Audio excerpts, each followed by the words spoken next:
dans le principe de l'arrimage, c'est que ce principe-là repose sur 3 piliers essentiels. Le premier, c'est la mutualisation de nos cotisations qui devrait nous éviter une deuxième cotisation en plus de la cotisation MUJEFSI. Le deuxième principe, c'était le principe de la revalorisation du niveau de cotisation en faisant passer cette cotisation-là de 3% à 4%, à l'effet de maintenir le confort de prise en charge déjà atteint par les mutualistes dans la perspective de la CMU.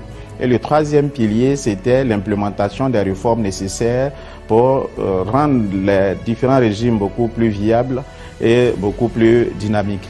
Malheureusement, les contraintes du moment ont fait que sur ces 3 piliers, un seul a pu être correctement implémenté. Il s'agit des différentes réformes. Et si nous l'avons pu, c'est parce que Dieu merci, cela dépendait de nous. Le pilier essentiel qui était la revalorisation des cotisations n'a pas malheureusement eu du succès parce que certains mutualistes ont élevé des protestations et le gouvernement, ne voulant pas que le Front social s'embrase, n'est pas allé dans le sens de cette revalorisation des cotisations. La conséquence, c'est que désormais, malheureusement, la MUJEFSI ne peut plus offrir le même panier de soins, étant entendu que il y a une séparation des prises en charge entre MUJEFSI et CMU.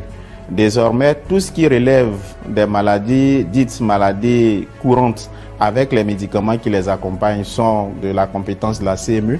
Et à la MUJEFSI, il est resté les maladies coûteuses, les maladies chroniques, ainsi que les différentes maladies déjà couvertes par les programmes nationaux de prise en charge.